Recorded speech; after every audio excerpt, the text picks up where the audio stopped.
Poxa, meu amado, bem-vindo de volta à nossa escola bíblica. Nós continuamos falando das grandes promessas da Bíblia e estamos falando de uma parte relativa às promessas que falam sobre Jesus.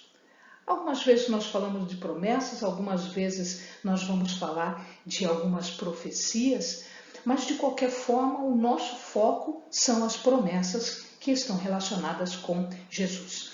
E hoje, no nosso vídeo, nós vamos tratar das promessas que estão contidas no livro de Isaías. Então, pega a sua Bíblia, pega o seu caderno de estudos, ora ao Senhor, pede a Ele discernimento, entendimento, conhecimento, sabedoria, pede a Ele proteção, para que nós possamos desvendar dos seus mistérios. Muito bem, em relação a Jesus e ao livro de Isaías, uma das primeiras promessas, que também pode-se dizer profecia, é a respeito do nascimento de Jesus, as circunstâncias do nascimento de Jesus. Então nós vamos ver em Isaías 7, 1, 14, a referência é essa, Isaías 7, 1, 14, está escrito assim: portanto, o mesmo Senhor vos dará um sinal, eis que a virgem conceberá e dará à luz um filho e chamará o seu nome Emanuel. Amados, Emanuel quer dizer Deus conosco. Em outras referências, a gente vai ver ao longo deste vídeo, em outras referências, isto vai aparecer. Esta expressão, Deus conosco, vai aparecer. Emanuel quer dizer Deus conosco. Então, Deus estaria conosco de uma forma física agora, porque Jesus, Filho de Deus, habitaria entre nós. E esta promessa, esta profecia se realiza. Mateus 1,18, uma das passagens em que se confirma isso é essa daqui, Mateus 1,18. Ora, o nascimento de Jesus Cristo foi assim, que estando Maria, sua mãe, desposada com José, antes de se ajuntarem, achou-se ter concebido do Espírito Santo. Mas como assim ela estava desposada, mas eles não se ajuntaram? É que na época existia um costume, em determinados casamentos havia uma promessa de casamento, havia um compromisso já estabelecido, como se eles fossem já casados, mas eles não coabitavam. E é essa a circunstância aqui. Maria estava casada com José, mas eles ainda não estavam coabitando. Havia um tempo em que eles ficavam compromissados para daí haver a coabitação. E é nesta época, entre o compromisso com José e a vinda do anjo, avisando a respeito disso, é que ela engravida, ela concebe do Espírito Santo, porque ela não teve intercurso com José. Onde Jesus realizou o seu ministério? Olha que coisa interessante aqui. Aqui ao lado, meu amado, eu coloquei um mapa da distribuição das terras entre as 12 tribos. Essa é a terra prometida que foi distribuída entre as 12 tribos. Então aqui embaixo, na terra de Benjamim, na tribo de Benjamim, nós temos Jerusalém. Jericó está aqui em Benjamim, Betel está aqui, na terra de Efraim. Aqui nós temos a terra de Manassés, aqui também Manassés, Isacar, Zabulon, Naftali. Ora, olha que coisa interessante. Zebulon, Naftali, Isacar, esta região aqui, ela ficou conhecida no tempo de Jesus. Ela ficou conhecida como Galileia. Aqui Samaria e aqui Judá. Então nós teríamos a Galileia aqui, a Samaria aqui e aqui Judá. Então, olha o que diz a passagem em Isaías 9, 1 e 2. Diz assim: mas a terra que foi angustiada não será entenebrecida. Envelheceu nos primeiros tempos a terra de Zebulon e a terra de Naftali, mas nos últimos tempos a enobreceu junto ao caminho do mar. Que mar é esse? É este lago aqui enorme, chamado Mar da Galileia, né? Ou Quinerete. Então, mas nos últimos tempos a enobreceu junto ao caminho do mar, além do Jordão, na Galileia das nações. O povo que andava em trevas viu uma grande luz, e sobre os que habitavam na região da sombra da morte resplandeceu a luz. Como assim resplandeceu a luz? Como assim eles estavam em trevas? Vamos ver o que Mateus nos explica. Mateus agora, então veja, é uma promessa. A promessa de que eles veriam uma luz. Que luz é esta? Por que em trevas? Mateus 4, 13 até o 17 e o 23 nos explica. Olha lá o que diz assim, Mateus. E deixando Nazaré, foi habitar em Cafarnaum. Cafarnaum, meu amado, ele fica bem na pontinha aqui do Mar da Galileia, do Lago da Galileia. Essa é Cafarnaum. Então, foi habitar em Cafarnaum, cidade marítima, nos confins de Zebulon e Naftali. Está explicado. Então, Jesus foi para lá. Qual era essa luz? A luz era Jesus. A terra de Zebulon e a terra de Naftali, junto ao caminho do mar, além do Jordão, a Galileia das nações. Então, Mateus, ele liga o que estava acontecendo com Jesus indo para lá com a promessa que estava contida em Isaías. E aí ele explica, ele vai além. Ele diz assim, o povo que estava sentado em trevas do pecado, sem a verdade, estava sentado em trevas, viu uma grande luz. Aos que estavam assentados na região e sombra da morte, porque pecado é igual à morte, a luz raiou, porque Jesus fez o seu ministério naquele local. Desde então começou Jesus a pregar, arrependei-vos, porque é chegado o reino dos céus. E percorria Jesus toda a Galileia, ensinando nas suas sinagogas e pregando o evangelho do reino e curando todas as enfermidades e moléstias entre o povo. Então, esta é uma promessa que foi concretizada e Mateus nos comprova isso. Não só Mateus, mas aqui a gente escolheu o texto de Mateus porque ele está muito claro em relação ao texto de Isaías. Quando Jesus começa a pregar, existe agora um confronto entre o pecado e a vida tranquila que eles tinham, sem questionar o que estava errado, e o dedo na ferida, ou seja, eu estou apontando, eu estou trazendo luz sobre o pecado, eu estou trazendo verdade. Então, Isaías, em 8,14, ele nos fala uma coisa super importante, que é o reflexo do tratamento que as autoridades, os poderosos da época de Jesus, fizeram em relação ao próprio Jesus. Então, veja lá. Então ele vos será por santuário. Ele era puro, sem pecado. Mas servirá de pedra de tropeço e rocha de escândalo às duas casas de Israel. Israel, Judá.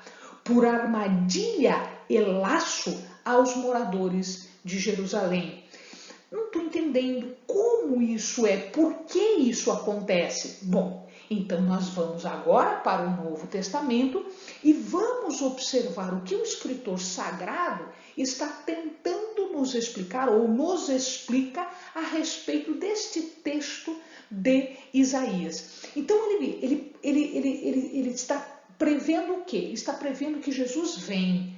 Ele vem, mas para algumas pessoas ele será pedra de tropeço. Ele será rocha de escândalo. Como isso acontece? Mas Israel, que buscava a lei da justiça, ou seja, através da lei, através de todas as ordenanças que eles criaram, não só a escrita do Pentateuco, mas aquelas ordenanças que eles criaram verbalmente e que eles exigiam do povo, né? Então buscava a lei da justiça, não chegou à lei da justiça, porque eles não entenderam o interior da lei, a essência da lei.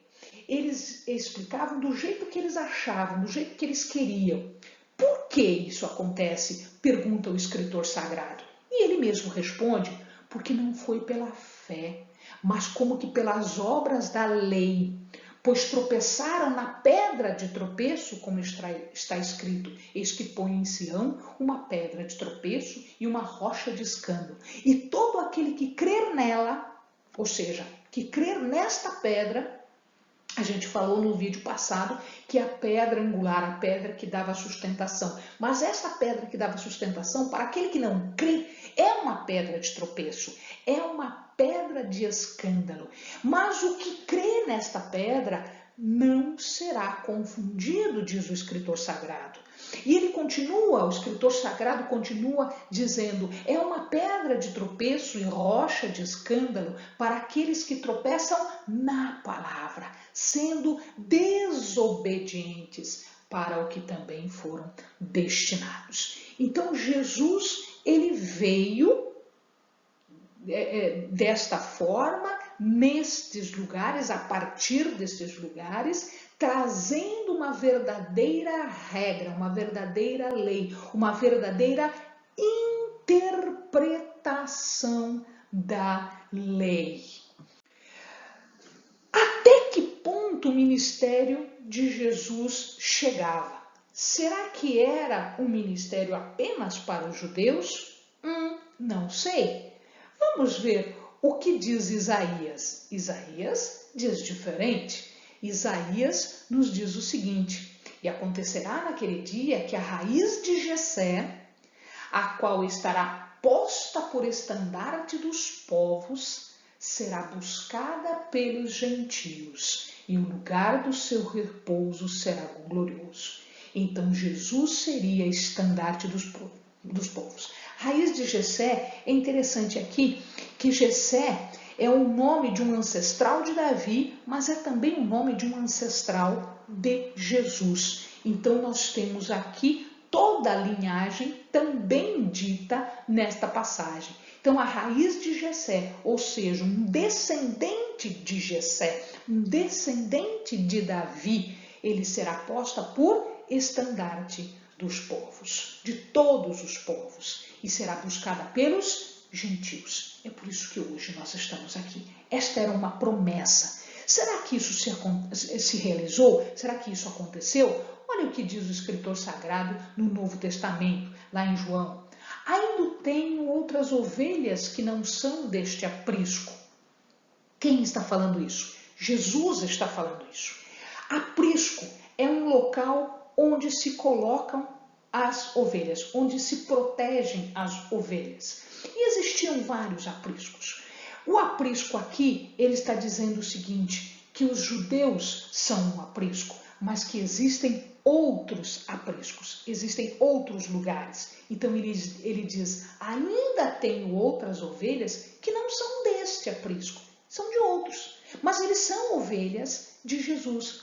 Também me convém agregar estas. Então, o que é que Jesus, o próprio Jesus está falando em João? Ele está dizendo que ele também vai trazer estas ovelhas que não são do aprisco judeu, que são aprisco dos gentios, das inúmeras nações gentias. E elas ouvirão a minha voz, e haverá um rebanho e um pastor. Significa que ele vai reunir todas as ovelhas de todos os apriscos em um único rebanho, que é o rebanho dele, e um único pastor. Lembre-se que aqui o pastor está escrito com letra maiúscula. Se ele está escrito com letra maiúscula, significa que ele não está falando de um pastor qualquer, ele está falando de um pastor específico. Quem é Jesus. Então ele está se referindo a ele mesmo como pastor de todas estas ovelhas. E por isso nós estamos aqui, porque nós éramos ovelhas de um aprisco diferente e fomos reunidos num único rebanho sob o cuidado de um único pastor. Por isso o Pai me ama, porque dou a minha vida para tornar a tomá-la. Ou seja, porque ele morre por nós e depois ele ressuscita. Então aqui nós temos inúmeros acontecimentos que estão sendo mencionados.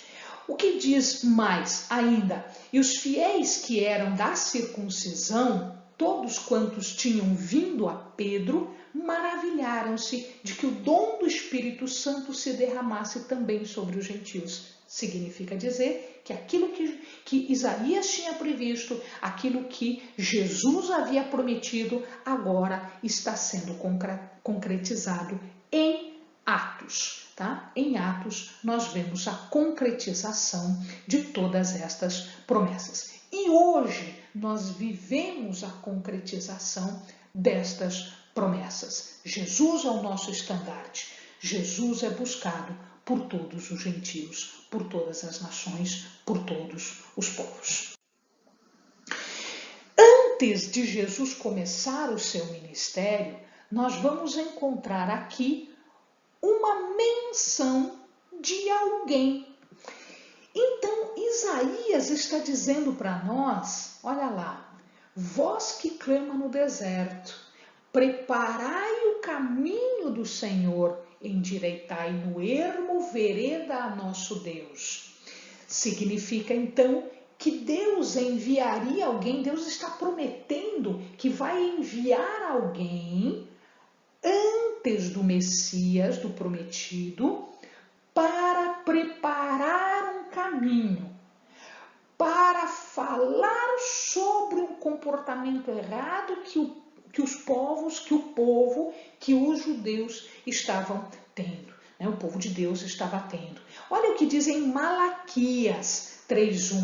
Eis que eu envio o meu mensageiro, que preparará o caminho diante de mim, e de repente virá ao seu tempo o Senhor, a quem vós buscais, e o mensageiro da aliança, a quem vós desejais. Eis que ele vem, diz o Senhor dos exércitos. Aqui então está dizendo o seguinte, que antes do esperado de Deus, do prometido de Deus, do Messias de Deus viria alguém que prepara o caminho, alguém que fala, que está dizendo ao povo que eles precisam mudar, que eles precisam se arrepender, que eles precisam ter ideia desta modificação do seu comportamento. E onde é que nós vamos ver a concretização disso? Tanto em Mateus quanto em Lucas, nós temos esta mesma passagem falando do ministério de João Batista, a voz que clama do deserto. É assim que ele é apresentado em Mateus e em Lucas, e que ele está à frente do ministério de Jesus. O ministério de João Batista acontece, e quando o ministério de João Batista, que vem com o batismo de arrependimento, por isso que ele é chamado de João Batista, que vem com o batismo do arrependimento, quando este ministério já surte o efeito no sentido de preparar o caminho, Jesus começa o seu ministério, inclusive com o batismo de Jesus no Rio Jordão por João Batista. Então nós temos aqui a concretização desta promessa também. Como Jesus se comportava? Como era o comportamento de Jesus? Isso é muito importante porque isto foi questionado inclusive no julgamento de Jesus. O julgamento de Jesus, ele pôs em evidência o seu comportamento. Então em Isaías 42, do 1 ao 7, está escrito assim: eis aqui o meu servo, a quem sustenho, o meu eleito, em quem se apraz a minha alma. Pus o meu espírito sobre ele. ele trará justiça aos gentios. Mas olha como ele vai fazer. Não clamará, não se exaltará, nem fará ouvir a sua voz na praça. O ministério de Jesus era um ministério pregando às pessoas, pregando aos grupos, falando, ensinando nos montes. Era em jejum, era em oração, era em ministério de cura. Que mais? Ele continua ainda, Isaías: a cana trilhada não quebrará, nem apagará o pavio que fumega. Com verdade trará justiça. Não faltará, nem será quebrantado, até que ponha na terra a justiça, e as ilhas aguardarão a sua lei. Assim diz Deus, o Senhor, que criou os céus e os estendeu, e espraiou a terra, e a tudo quanto produz, que dá respiração ao povo que nela está, e o espírito aos que andam nela. Eu, o Senhor, te chamei em justiça, e te tomarei pela mão, e te guardarei, e te darei por aliança ao povo, e para a luz dos gentios, para abrir olhos dos cegos, para tirar da prisão os presos, e do cárcere os que jazem em trevas. Estamos falando de pecado. Não estamos falando de uma prisão física, estamos falando de pecado. Então vamos lá, vamos ver agora como isso sucede. Mateus 12. Jesus, sabendo disso, retirou-se dali e acompanharam-no grandes multidões, e ele curou a todas. E recomendava-lhes rigorosamente que não o descobrissem, para que se cumprisse o que fora dito pelo profeta Isaías, que diz: eis aqui o meu servo que escolhi, o meu amado, em quem a minha alma se compraz. Então, essa passagem que nós acabamos de ler. Mateus 20, 28. Bem como o Filho do Homem não veio para ser servido, mas para servir e para dar a sua vida em resgate de muitos. Ou em Atos: e os fiéis que eram da circuncisão, todos quanto tinham vindo com Pedro, maravilharam-se que o dom do Espírito se desarramasse também sobre os gentios. E em Hebreus: porque não temos um sumo sacerdote que não possa compadecer-se das nossas fraquezas, porém um que, como nós, em tudo foi tentado, mas sem pecado. Esse era o comportamento do nosso Senhor. Esse era o jeito dele agir. O coração dele se quebrantava diante de uma injustiça, diante de um sofrimento, diante de uma dor, diante de um pecado, diante de uma cegueira, de uma mudez, de um defeito físico. Ele se compadecia, ele curava, e a multidão o seguia exatamente porque ele era justiça de Deus. Ele era o que havia sido prometido e que agora se realizava na vida destas pessoas sofridas. Mas Jesus sofreu afrontas? Claro que sim, óbvio que sim.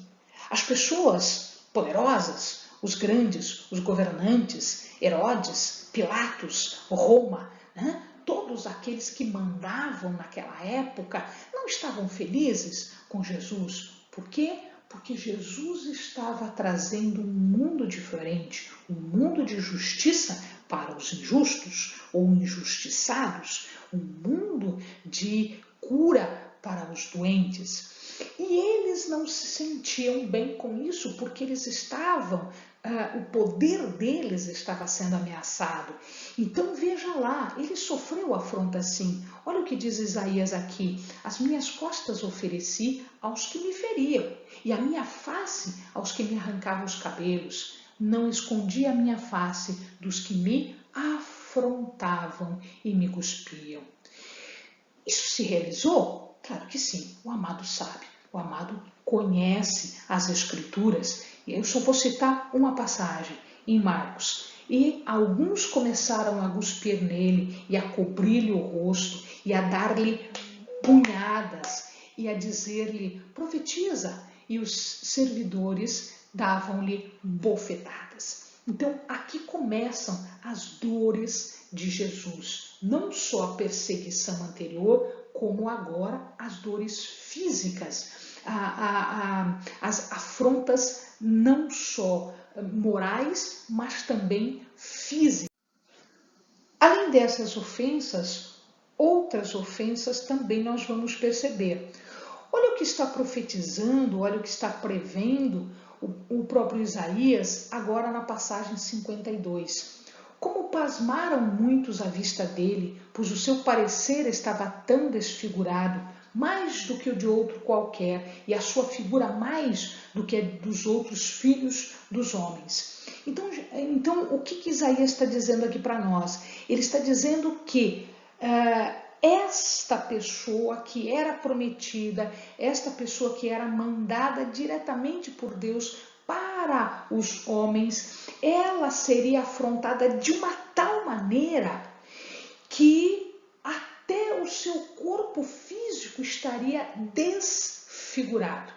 O amado conhece a história, eu vou citar apenas uma passagem aqui de João.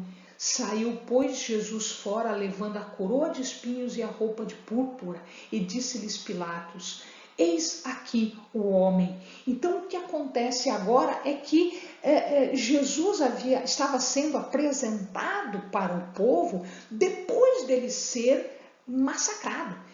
Ele havia recebido açoites, ele havia recebido bofetadas, haviam colocado sobre ele uma coroa de espinhos que foi enfiada, né, na sua cabeça. Ele estava todo sangrando, ele estava irreconhecível, ele estava desfigurado. E quando ele é apresentado por Pilatos, olha o cúmulo da maldade, ele é apresentado por Pilatos numa forma absolutamente irreconhecível, desfigurada, e ele ainda diz: está aqui o homem, é esse aqui. Então, este Jesus, ele sofreu estas afrontas todas que foram previstas para ele sofrer. Por que Jesus sofreu tudo isso? Porque Jesus, de bom grado, conscientemente de tudo que ia acontecer, porque ele aceitou tudo isso. Por que ele fez isso? Em Isaías 35, 4, 6, a gente já viu uma parte lá, a gente já leu alguma coisa.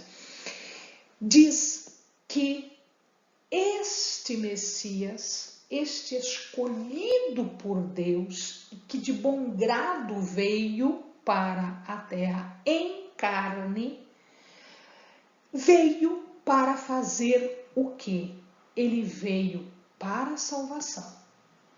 Ele veio para que os cegos enxergassem, para que nós víssemos a verdade, para que os surdos ouvissem, para que nós ouvíssemos a verdade, para que os coxos saltassem, para que nós pudéssemos andar sem nenhum problema, e para que os mudos cantassem.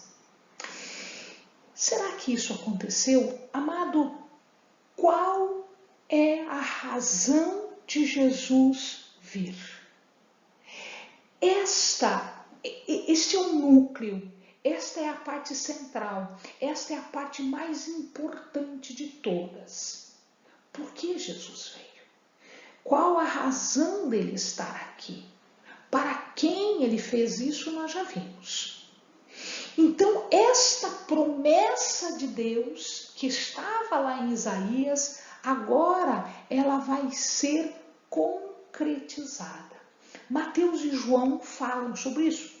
Nós outros também. Eles contam os milagres, eles contam todas as coisas, as curas que Jesus fez. Mas olha o que diz Mateus. E Jesus respondendo disse-lhes: ide e anunciai a João as coisas que ouvis e vedes. Os cegos veem, os coxos andam, os leprosos são limpos, os surdos ouvem, os mortos são ressuscitados, e aos pobres é anunciado o Evangelho.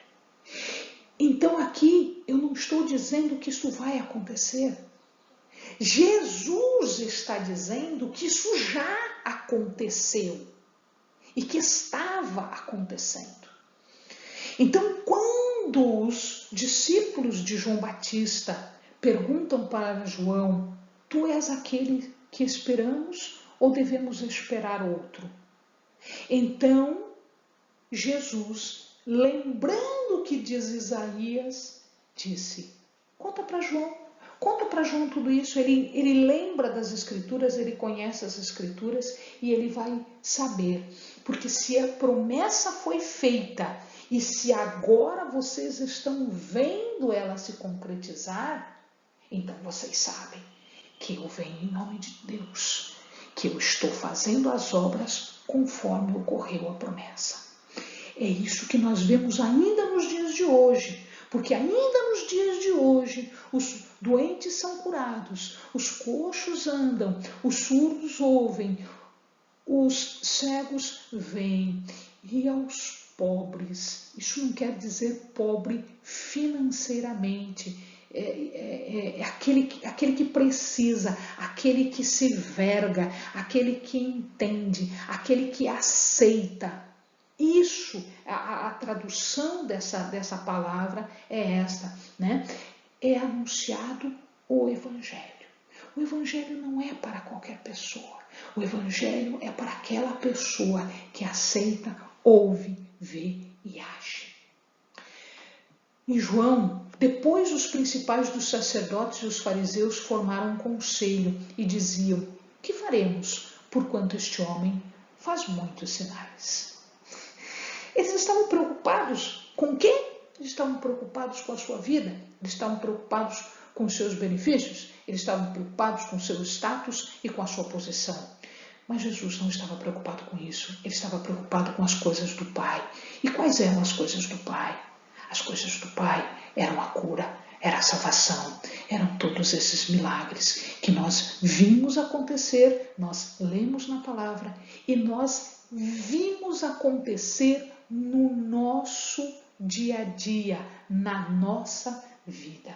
Portanto, Jesus continua operando até hoje. Portanto, a palavra de Isaías prometendo isto tudo, salvação e cura, ainda é real hoje no nosso dia a dia.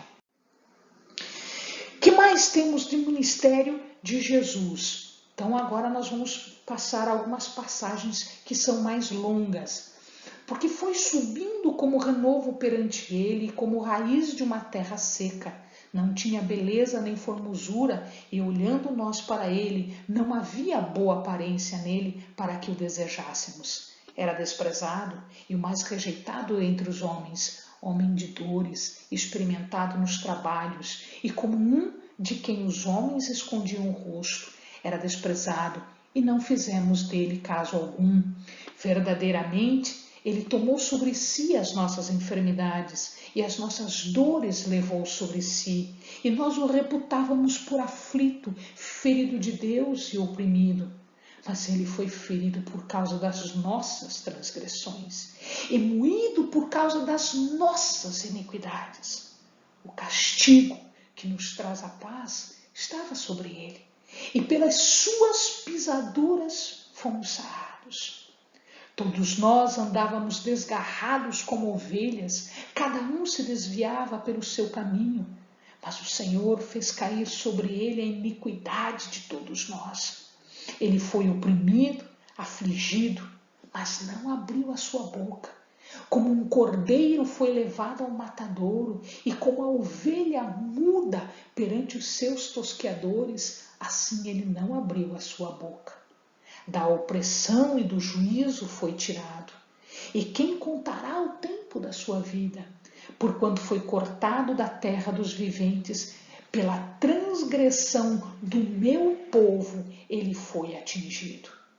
E puseram a sua sepultura com os ímpios, e com o rico na sua morte, ainda que nunca cometeu injustiça, nem houve engano na sua boca. Todavia, ao Senhor agradou moê-lo, fazendo-o enfermar. Quando a sua alma se puser por expiação do pecado, verá a sua posteridade, prolongará os seus dias, e o bom prazer do Senhor prosperará na sua mão. Ele verá o fruto do trabalho da sua alma e ficará satisfeito. Com o seu conhecimento, meu servo, o justo, justificará a muitos, porque as iniquidades deles levará sobre si. Por isso lhe darei a parte de muitos, e com os poderosos repartirá ele o despojo, porquanto derramou a sua alma na morte, e foi contado com os transgressores. Mas ele levou sobre si os pecados de muitos e intercedeu pelos transgressores. Aqui está, meu querido, a essência de toda a mensagem da cruz, a essência de toda a mensagem da Bíblia. Aqui está o plano de salvação de Deus para os homens, que começou lá no Éden, que começou lá no paraíso, com o primeiro pecado, com o primeiro Adão. Será que isso se realizou? Ah, meu querido, com todos os detalhes, isto se realizou. Vamos ver algumas passagens? Em Mateus 26, Jesus, porém, guardava silêncio, e insistindo o sumo sacerdote, disse-lhe: conjuro-te pelo Deus vivo que nos digas se tu és o Cristo, o Filho de Deus. Jesus nunca falou isso para eles. Ele dizia: tu o dizes. 27. Sendo acusado pelos príncipes dos sacerdotes e pelos anciãos, nada respondeu. Disse-lhes então Pilatos: não ouves quanto testificam contra ti? E nenhuma palavra lhe respondeu, de sorte que o presidente estava muito maravilhado. Jesus não fugiu. Mateus 27 ainda. E Jesus, clamando outra vez com grande voz, rendeu o espírito. E eis que o véu do templo se rasgou em dois, de alto a baixo, e tremeu a terra e fenderam-se as pedras. O véu que ele está falando aqui, amado, é o véu que separava o santo do santo dos santos. O lugar onde o sumo sacerdote entrava uma única vez para expiar os pecados do povo, no dia do perdão, uma única vez. Este véu se rompeu. E se este véu se rompeu, não havia mais separação. Deus agora estava disponível à busca particular dos homens, através daquele pelo qual o véu se rompeu. Então, através de Jesus, nós podemos acessar continuamente o trono da graça de Deus. Para frente. E abriram-se os sepulcros, e muitos corpos de santos que dormiam foram ressuscitados. Por quê? Porque Jesus já estava fazendo a obra, ainda morto, ele estava fazendo a obra pela qual ele veio. E saindo dos sepulcros, depois da ressurreição dele, entraram na cidade santa e apareceram a muitos. E o centurião e os que com ele guardavam a Jesus, vendo o terremoto e as coisas que haviam sucedido, tiveram grande temor e disseram: verdadeiramente, este era o Filho de Deus. E vindo já à tarde, chegou um homem rico de Arimateia, por nome José, que também era discípulo de Jesus, e foi ter com Pilatos e pediu-lhe o corpo de Jesus. Então Pilatos mandou que o corpo lhe fosse dado, e José, tomando o corpo, envolveu-o num linho fino e limpo, e o pôs no seu sepulcro novo, que havia aberto em rocha, e rodando uma grande pedra para a porta do sepulcro, retirou-se. Vamos ver Lucas. E disse-lhe Jesus: as raposas têm covis e as aves do céu ninhos, mas o Filho do Homem não tem onde reclinar a cabeça. E dizia Jesus: Pai, perdoa-lhes, porque não sabem o que fazem. E repartindo as suas vestes, lançaram sortes. E finalmente Pedro, o qual não cometeu pecado, nem na sua boca se achou engano. Então este é uma das partes do ministério de Jesus. Nós já vimos que durante a sua vida ele realizou alguma coisa do seu ministério em termos de cura e livramento. Agora nós vimos o ministério de Jesus em termos de salvação, em termos de tudo que ele fez para ser adorado, para ser conhecido como aquele que abre caminho para Deus. Finalmente, então, meu amado, vamos lá. Isaías 61.